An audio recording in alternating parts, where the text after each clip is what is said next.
Welcome to episode 5 of the Bulls REKAP Podcast. I'm Joe Cowley of the Chicago Sun-Times. You could obviously read me in the Sun-Times. You could follow me on at J Cowley Hoops on Twitter, X, whatever you want to call it. It's not a fun follow, but do that at your own risk. But fun guest tonight. Excited about bringing this guy in, the Vooch, Bulls center Nikola Vucevic. So excited to have him in. Vooch, how you doing, buddy? Good. Thanks for having me on. Oh, thanks for doing this. Hey, I mean, there's a lot of different topics to cover with you, but the one thing that struck me is there's a lot of NBA players, especially when you see them win championships. You hear guys say, I should never be here. I don't belong here. And they talk about their road there. When I look at what you went through just to get to USC.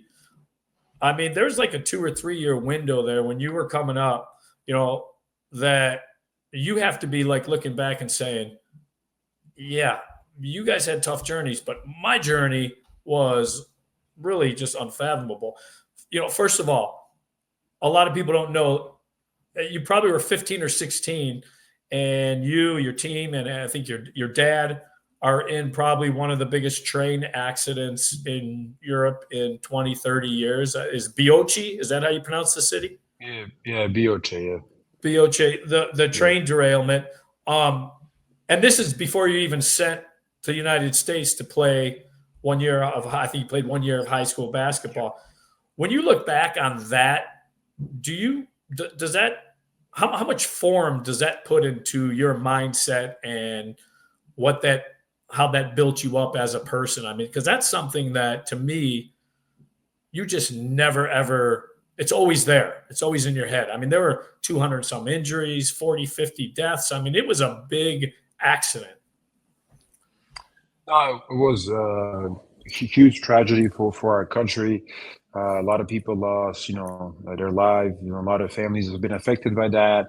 There were some even babies that passed away on that train. So it was a huge tragedy.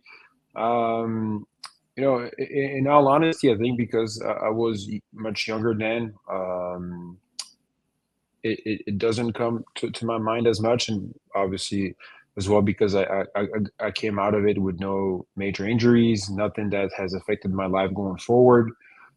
Same for my father. We had a couple injuries that lasted for a couple of weeks, and luckily we got away with it. But there have been many people that it's completely changed their lives. Obviously, people that have lost close relatives, of people that have had some major injuries which has affected their life, on a daily basis. And I'm sure for them it's much tougher to deal with all that. And obviously, you think about it, every year on January 23rd, you think about that. I see a train, I'll think about it. When I go home, if I drive by there, I think about it. So there are times where I think about it, but I think, thank God, I didn't have any major injuries, anything that affected me long term, and I was able to kind of, get over it and move on, and obviously have a great life. Yeah. Did your dad ever talk to you about how did it affect your guys' relationship and somehow? Because you're a dad now. Yeah. 3 sons. And, when I think about that, if I went through something like that with my son, I would be like, you would just be like, you got to be touched by an angel. You got to be touched by something, whatever high power you believe in. You know what I mean? Oh, for sure. I mean, the first, when it happened, the first thing for me that I wanted, that I thought of because I think I had passed out during the whole crash at some point. And when I woke up and when I was able to get up from under all the debris that was over me, the first thing I looked for was my dad. And then once I saw him, it was such a huge relief for me just to see that he was okay. And so that helped a lot. And we spoke about it over the years, about what happened, what it meant and everything. And but like I said, I think that because we were very fortunate to not have any major injuries or anything that's affected our life that much, we're kind of able to, put it away and not think about it, not mention it too much. And luckily, a lot of great things have happened to us as a Right. family after, and so you don't want to think about it too much. As there are times, like I said, that we do think about it, we do talk about, and we're obviously very aware of how blessed we were to go, to come out of that alive. First of all, not many people have, and so but it was a huge tragedy, and I think just over time you learn to live with it, deal with it. Some people obviously probably have a much harder time. Some people have to deal with it on a daily basis much more than we do, and but yeah, it was a huge tragedy, and something that's gonna stay unfortunately in our history for a long time. So soon after that, you guys probably as a family make the decision to send you to the United States to play. I think it was a year of prep high school basketball. Yep. And I'm guessing your English was probably not the. I think I remember talking about this one time. I think Serbian and your French was really good because you were in Belgium. Yeah. Did either your parents come with you, or did you just go and they were going to join you later? I mean, how did that work out? My dad came with me for, I Okay. want to say, 2 weeks. Yeah, he wanted to come here, see where I was going, what was like that looking like, kind of try to help me get settled. And then he left. And so, when I was leaving, obviously I knew it was hard. I was going away, and I was going to be there by myself. But it didn't totally hit me until the day he left. Right. Yeah. Because he was there Yeah. with me. We were kind of going through it. I was excited. I And was he in had Los always coached Angeles. you. He had always kind of, Yeah, yeah. he coached me for 4 years before that, Yeah. obviously. And I was very excited. I was in Los Angeles.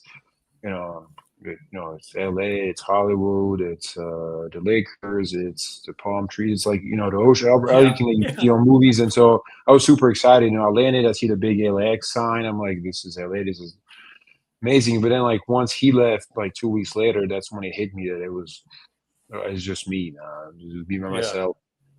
And back then, you didn't have like internet everywhere. It wasn't like you had your phone. You could just have. Right. Nowadays, people can communicate internationally through WhatsApp, through all these different apps. Back then, you couldn't do that as much, so it was much tougher. But yeah, I remember the day when he left. It was very emotional for me. But it was a lot. The thing that helped was a lot of guys there from France that on our team, a couple of them. So me knowing French helped, and we all kind of were dealing with the same thing, being away from our families, far away, at a similar age, and so that kind of helped the transition. But it was tough, and I mean, it was still tough to this day when we leave. When my wife and I and the kids leave Montenegro at the end of every summer to come here. It's tough, and for them, it's probably even tougher now because I have grandchildren and they don't. Yeah. Yeah. They'll see them. They only see them in the summer when they come to visit us, but it's not unlike it's not consistently. So I think it gets harder for them as well. So then, okay, so it's okay. You're going through all that. And then obviously USC is the college of choice. You go there, and I'm sure it was, first of all, the NCAA clearinghouse messed with you for what, I think 8 to 10 games or something like 8 games, yeah. I was suspended for Yeah. 8 games, yeah. Okay, so you're dealing with that. That probably sucks. And then at the same time, at that time, now that was the same year DeMar comes, right? Yep. And I don't think people realize at the time, DeMar, recruit wise, that was a huge get for USC. I mean, DeMar was one of the it guys in high school basketball. And he brings a little Romeo with him. Yeah. So, and that was part of his deal. I remember talking to him about this. He wasn't going to go to college unless it was who's it, Master P, the rapper Master P, his son Little Romeo. Unless Little Romeo, his guy, could also get I don't know if it was a full scholarship, whatever. He got him in there. So at that time on campus, obviously the USC football program is what it is. You're dealing with your stuff, and then you're in this setting that probably was as Hollywood as it comes for the basketball program because you have DeMar, who was the it guy, and he brings little Romeo. Was that like overwhelming at the time? I would imagine. Or were you like, cool, this is what I came here for, this kind of vibe? No, it was more like cool, like this is, kind of is more than I expected because very, very few teams in Europe have, the facilities that like colleges have. Like at Right. USC at that time, they had just built the Galen Center, brand new arena. I would think it was 1 year old, brand new practice facility. You have access to it 24/7. You're getting especially that year because Demar was there. We got a whole lot of Nike gear, and in Europe, we had it, but it wasn't like it was hard to get good sizes. It was Right. hard to Right. get the Right. good stuff. It didn't have it. So for me, I get there the first day. They give me this huge bag. It was a huge well, it was like a trash bag, huge trash bag, and then they're like, "Hey, here's your gears, two of them." And I'm like, "What do you mean?" And so I open it, and one of them is just a bunch of shoes, and the other one is just a bunch of like Nike sweats, shorts, t-shirts. I've never, I mean, I've had, I would live pretty good when growing up because my dad played. I mean, it wasn't like close to NBA money, but we lived pretty well. Right. But Right. I've never seen that much gear in my life. Like that never happened. And so I was so excited, and like, oh, we have like trainer, we have cold tubs, we have massage therapists, we have food. Like, my dorm is not like we get all this stuff. You're on a college campus, so to me it was like very a lot of exciting stuff, and I'm sure it was hard because I was away from my family. It was me trying to just this foreign guy nobody really knew about. I wasn't like a big time recruit. I was kind of the last scholarship they had, and they just were like, well, we'll go with you. It wasn't like I was a highly sought guy. So there were like obviously some, but I always try to kind of enjoy what it was, and it all worked out in the end. But yeah, it was more so like the exciting part because there's so much going on, and you play the games. There's Right. a lot of people. There's media. You're on TV, like things that you just uh, as a young guy in Europe don't really go through as much. I mean, and that's why like I wanted to bring all that up because you do hear all these NBA guys talk about their story, and to me, yours is absolutely just fascinating for that 3 or 4 year window of Yeah. how you got from where you were, which could have been a huge tragedy in your life and was a tragedy for your country, to this kind of crazy lifestyle on USC campus. I mean, it's just fascinating. So. The one thing I mean, you brought up Europe, and obviously you've played a lot of international ball and done all that. And one of the things I think people in America don't understand, and I've talked to several Euros about it. Bidham last year, Bidham was talking about it too. I think he was in the German league, and I think you've spoken to it to me before too. When you guys are playing, people hear boo and people hear do their stuff in arenas, but I don't think they realize that it's nothing like the stuff that goes Yeah. on in the Euro leagues. Bottles being thrown, and those people get together beforehand and they have their chants all set. They Bidham was telling me they learn everything about you and chant different things about you, family, and I mean, how does that toughen you up? Where people think Euros might be soft, or at least that was the feeling 20 years ago. To me, they come over hardened just because of the leagues they play in and the fan base they have to deal with and the stuff that goes on in some of these gyms. Yeah, I mean, it's not all the teams, all the countries. It's mainly Serbia. You have two teams that have huge fan base. Greece, same. I'm talking about like EuroLeague, and then Turkey has similar. So it all depends, like where you play and what teams you play for. But yes, some of the couple ones that people keep seeing on internet and to talk about a lot. Yeah, those are pretty intense crowd to play. I never played in one of those like that. I mean, somewhat similar when I was during the lockout, but it wasn't like that. And so yeah, I mean it's different in here. Those teams, but it all depends how you look at it. I think it'd be fun to play in a crowd like that, Right. especially obviously if you're the home team, but even if you're the away team, you can feed off of it. I know a lot of guys talk about how they enjoy it, how it's a great crowd. So it's different in here, but here it's more about the fan experience. You have all these things going on in the arena while you're playing, and then here every arena is like 20,000 people. In Europe, some games you can play in front of five, some games it's 15, sometimes. So it all depends. Some games, so it's very different. The EuroLeague is much better now, but when you play the regular country league, it's not every arena is as as good. Some are much smaller, so it all depends. It's not it's not always all the stuff you see, but the teams that have the big fans following, then that's like a big it's a big part of it, and people enjoy doing that, and so yeah, that's definitely very special. You I've been accused the last couple of years of being the big Vooch defender when it comes to the media and this team. And we've talked about this before, the blame game that goes on. And one of the things you always mention is people on social media is going to be social media, and people are going to say what they want about you on social media. But to your face, everyone has always been very respectful. No one's come up to you and done that. And so here's my whole take on this. And it's funny because this was asked of Zach today, and it was something I wanted to bring up with you. You know, back before I was covering the Bulls, I was doing a column, and I would go cover the NBA Finals when it was the Heatles and LeBron and Bosh and D Wade.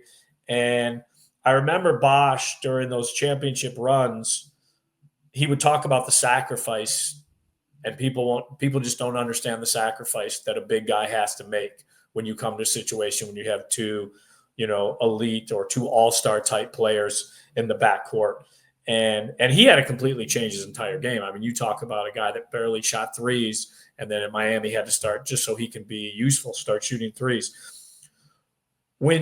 When you bring up sacrifice, I don't think they fully understand what you mean by that when you are a big guy in this league and you come to a team that has two backcourt guys. So, because you're reliant on them. They are the quarterbacks. You're the receiver. You get the ball in your hands when it's thrown to you. How have you dealt with that, and how have you come to grips with that? Because it seems like this year it's a whole different ballgame mentally, just everything. I mean, obviously you guys run a different offense, but how tough has that been for you to explain it without it sounding like, well, he's whining or he's making excuses? You know what I mean? Yeah, no, I mean it's definitely an adjustment. Because in Orlando I was the number one option. Right. Almost everything was run for me or through me, and when you do that for so many years, your game gets used to that, and when you go in a different situation where you have to change and play in a different way, it takes time to adjust, and it's you kind of get out of your comfort zone and stuff that you were doing all the time. It was very natural, pretty, not to say easy, but that comes just very naturally to you, and you didn't have to think stuff as much. To where you go in a situation where, like in Orlando, I'll go in a game, I know I'm getting 15 shots from these spots. Usually we'll run these plays, we'll do this and that, and I'll know. And you kind of go in the game kind of having a plan what you can do. And then for me, the biggest adjustment was trying to figure out my spots, how to, still be close to what I can be, with DeMar and Zach within the new system.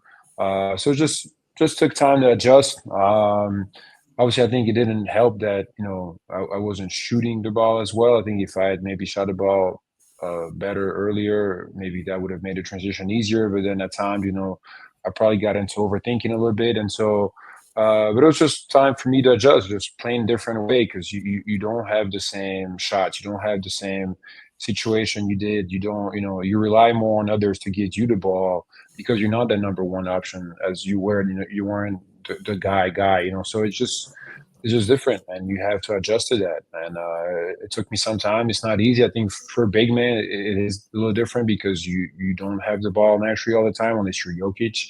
You depend on others to get it to you. And so for me, it was just very different from what I was used to playing in Orlando. And I knew that was going to happen, and I was fine with it. It just took me some time to adjust. And, there were some good moments, some not as good, but it's just part of it. And but I think as time and years went on, it's helped me develop into a more versatile player that can adjust to different situations, that can play from different positions now.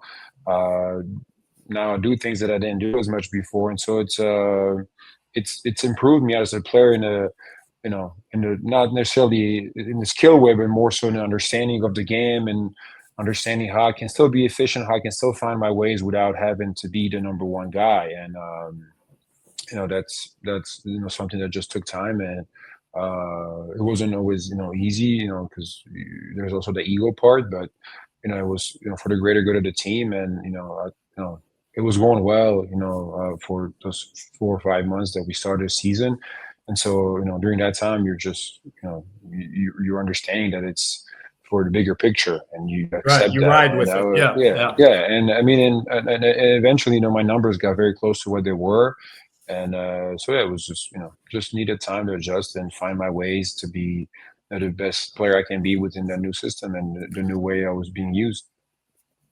All right, you tell me if I'm right or wrong. I was looking at your Bulls stay and kind of breaking it down, like as kind of like I ran by Zach today as kind of Dr. Phil.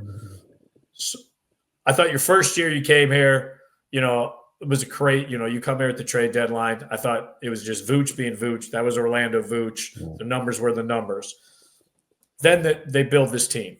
And I think, like you kind of touched on, you're not real comfortable with what your role is, but almost like Bosch talked about, you don't get caught up in it because you're winning. So you can't, the win is the most important thing at the end of the day. So I thought that was your first full year here, I'll go to my grave that if there's no Vooch at the trade deadline, then there's no DeMar and there's no Lonzo. And Alex and all of that attempt they had to make a run at the Eastern Conference never happens if Vooch is not the first piece. And if fans don't understand that, then they're stupid. Then the year after that, this was my take, that again, you kind of got caught up in, because now Zach gets his max contract, and I think subconsciously, I don't think the relationship between DeMar and Zach ever changed. As far as the friendship, I think those two love each other. But I think subconsciously there was almost as good as they worked together that first year together, it was almost a power struggle of, well, whose team is it? And again, unfortunately, the big man gets caught up in the wash of that. And then last year, it felt like to me that there was a lot weighing on guys because they knew that if this was it, if this didn't work, it was going to be broken up and blown up in some capacity. You started off shooting poorly, and I think you kind of just wore that I got to shoot better, I got to shoot better, I got to shoot better. I don't want this thing to break up. And now this year, I see a guy that when I covered baseball, some of the baseball players, they'd go in slumps, and they would talk about, they would just take don't give a F attitude anymore. I know what I am. I know the work I put in. I'm not going to get caught up in it. I'm just going to go and have fun and play free. And it seems to me that this year, the new offense helps. And I think you have teammates that like Josh Giddey, pass first guy, Lonzo Ball, pass first guy. Zach, I mean, this has been a rebirth for Zach LaVine as far as I'm concerned. And we talked to him about that today, and he was great about it. Where I think you're just in a place mentally where there's just nothing weighing you down now. It's almost Orlando Vooch. What am I missing? I mean, I get asked that quite a bit this year, but no, I think it was just like you said, like those baseball guys said. I really wanted to kind of put whatever happened last season behind it, and not think about it and just move on. Is that hard to do? Start fresh. Is that hard to do? Yeah, I mean, we as players, for me, for example, I'm my biggest critique. Like I get very hard on myself. Like I critique myself pretty harsh if I don't play well, if I make mistakes, and so like all the outside noise and stuff. I mean, you hear it and you don't. Nobody enjoys hearing negative stuff, but right. It's usually nothing compared to what I can tell myself at times. So I just I really like coming into the. Like, because I came really early because of my son started kindergarten, so I had to come very, very early. And I just came in, and I really just wanted to, have a good September with the guys, get to know the new guys, get the new coaches, and kind of looked at it as a fresh start. And I think, in a way, maybe because there were so many changes, coaching staff, players-wise, and everything, it was a new start for everybody. And so I think we just all decided to embrace that and move on from, the last 2 years where we didn't play as well, and move forward. And that's kind of what my mindset was. And the young guys have been great. It was exciting for me to come and see them. I'll be there in September. We had some really good workouts. We played some good pickup. It was competitive, and little things like that we saw just build up good positive energy in me. That it could be a fun year to be part of. Hopefully, we'll play better than people think. But I just saw a lot of hungry guys, a lot of guys that want to prove people wrong, and it's fun to be part of that. And I think it's helped everybody, but it's helped me. And I think obviously having starting a year off well always helps. When you start off on playing good, and to continue to carry on. And so it's just kind of been feeling good and feeling positive. I want to play, and I really just try not to overthink things, not try to think about what happened, because it's happened. I can't change it. I know with me that I was a better shooter than I showed last year. That I can play better than I played.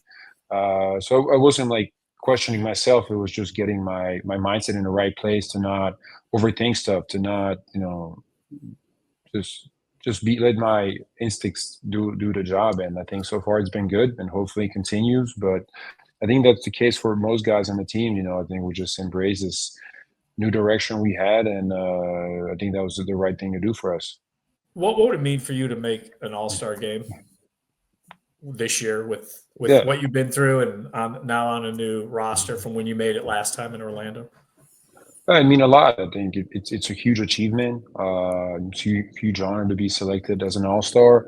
Yeah, I mean, I made it twice. It was, it meant a lot to me. It's a big reward for all the work you put in, all the stuff you do on a daily basis. And so, yeah, it'd be huge, but I don't think about that right now. It's a very long way off. And, Right.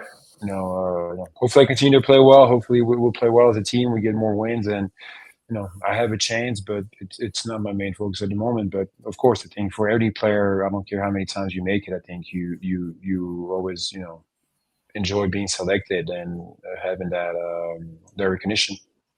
I don't think people realize, when we're in the locker room and stuff. I think one of the funnier guys on the team is Dalen Terry, whether he means to be or it's just the stuff he says. I mean, and there was a moment a couple of weeks ago.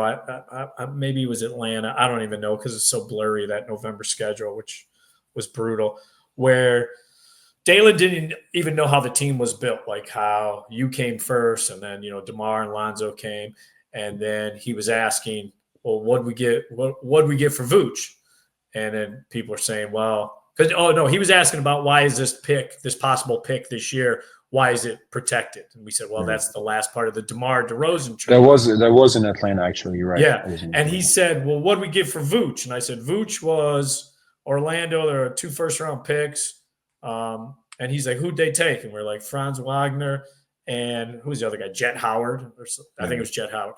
And he said, "Franz Wagner," and he looked at you and he goes, "Vooch, you got to get the hell out of here." And you even you laughed. But then I said to him, I go, that's the same reaction because people think that, first of all, the Bulls were going to draft Franz Wagner, which there was no proof that they would have.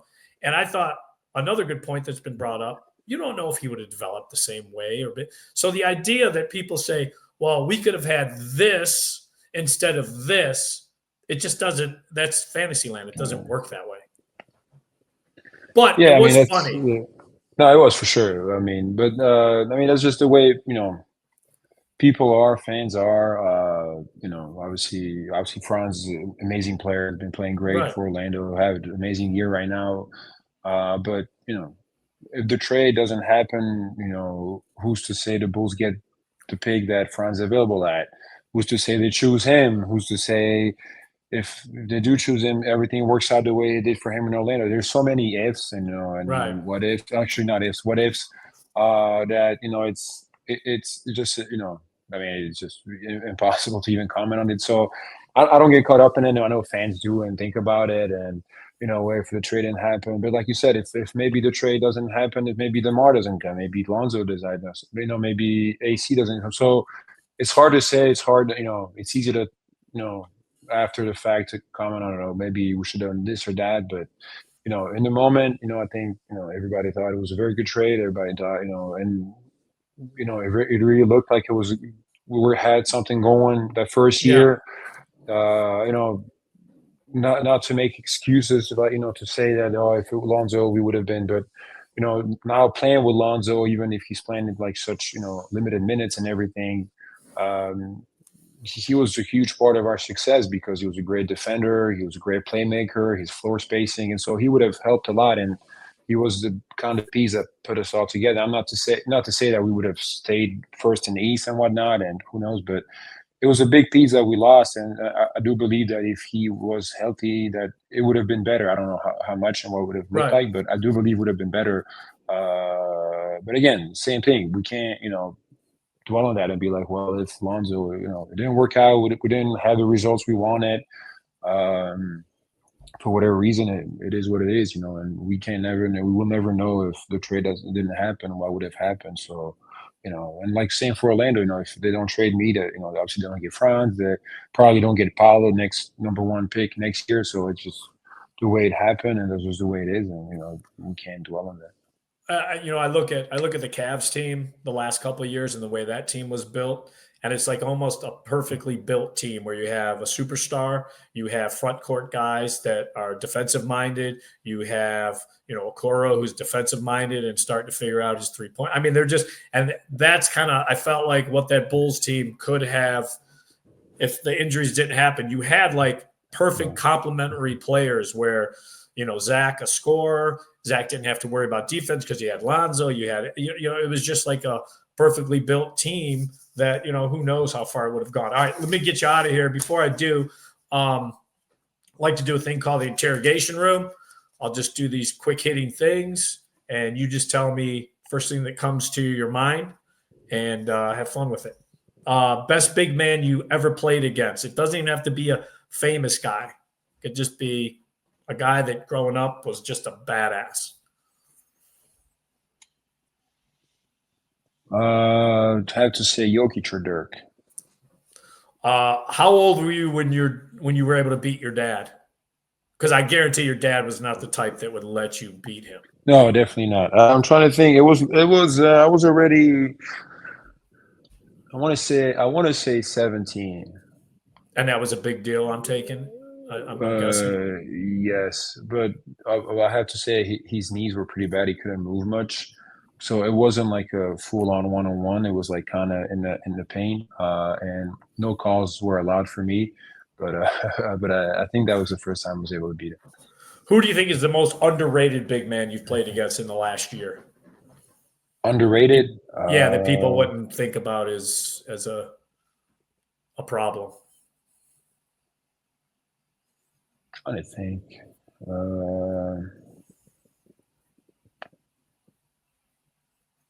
What did you think of Sarr? I like him. I mean, he's very raw yet, still obviously right. very young. But I was pretty impressed with him. He shot it very well.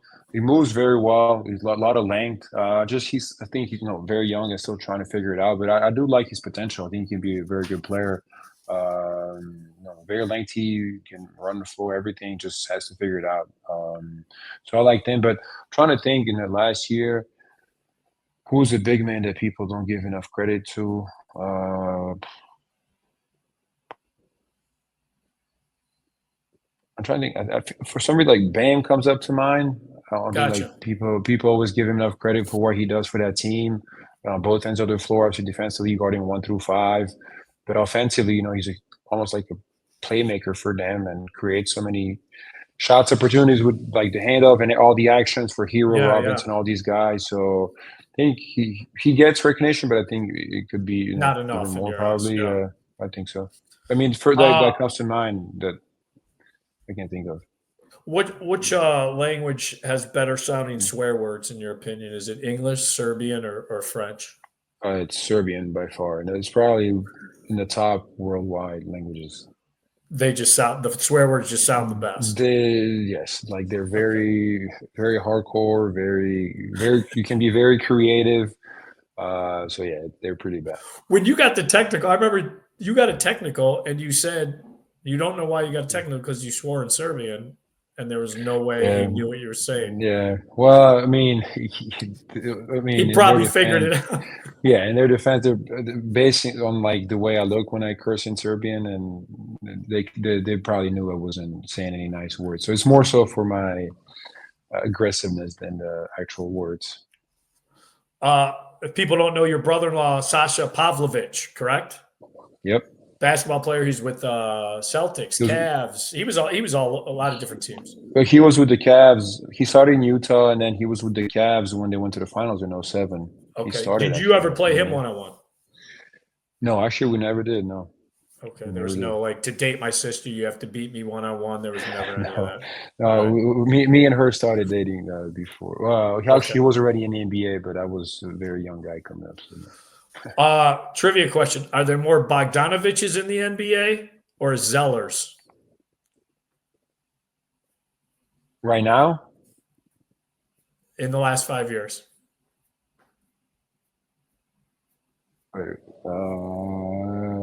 Bogdanovic, right? I mean, I can think only think of I think there were Cody 3 Zeller? Zellers. I think there were 3 Zellers.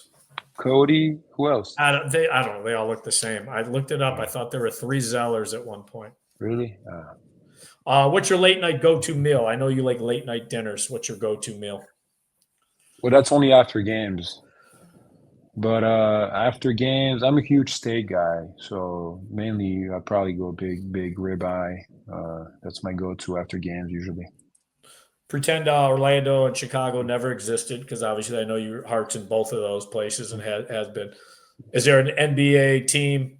And I'm guessing probably because when you came to LA, is there an NBA team you always thought when you were overseas, that's the team I'd like to play for? I mean, it wasn't much the Lakers because I wasn't a huge Kobe guy. I was more of a LeBron guy growing up. So, but because I was a big MJ guy growing up, obviously Chicago was one of them. Boston with the history was a big team. Probably say those two. I did when we played Orlando. I remember my first game we played Orlando. I was in Philly. I really liked the arena. I liked the fans, everything. You had Dwight and all those guys, and I for some reason, like I was like, oh, this would be a nice place to play it. And I thought in my mind, and well, next thing you know, that next summer I got traded there. So yeah, traded. Who would win in a dunk contest? Because today we were watching Modest do some crazy ass dunks. Modest, this is today, right now. Modest, Julian Phillips, or Zach LaVine? I don't think Zach wants to jump as much to do dunks now anymore. But if he got called out, I think he'd still have it. I think, yeah, for sure he'd still have it. I don't know. Modest is very lengthy and can jump, so he could do some crazy stuff. Between him and Julian, I might go Modest because he's young. Very into that right now. So I might go Modest. I think Zach would probably get a little bored because he's already won it too. So yeah, TV show that's a guilty pleasure that no one would think Vooch can't be watching this show. I would say Friends, but I mean millions of people watch Friends. So I'm a little different one. The OC. Okay, that's a Love that show. pleasure. And then I've asked this a couple times, and there's been some good answers. So the team plane goes down on a deserted island. Not PR or any of that, but of the players and staff that everyone knows of publicly. Who is the first eaten and who is the last survivor in your estimation? The first eaten?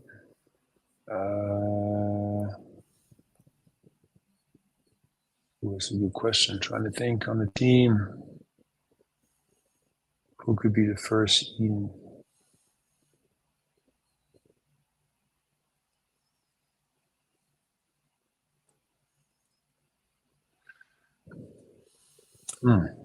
Tricky one. I'm trying to think.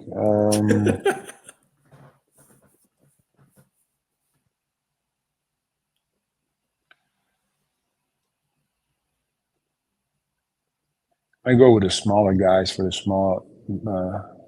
First, Ian, I might go. Javon. Could be Yeah, I Javon. might go Small. JC. He's He is Chicago tough, smaller though. guy. No, he is. He's true. He is very. But I can't. I can't. I was gonna maybe go one of the big men because we were slower to run away if we were getting chased by something. But usually they go for the smallest. Prey kind of makes most sense for. So they usually attack the weak link. So it looks like the smallest guy. So I might go JC. The last one, to survive. Uh,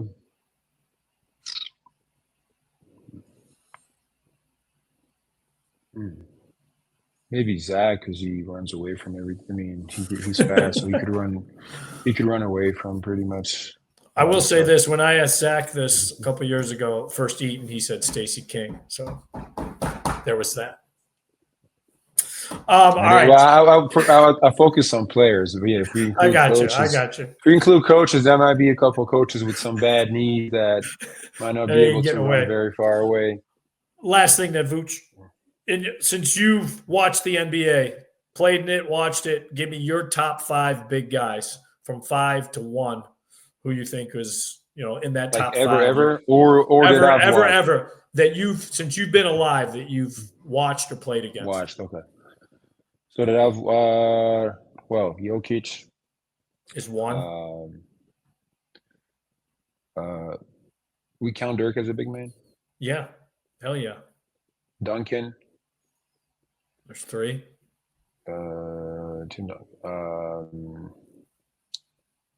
Shaq. I'm very happy I never had to play against him.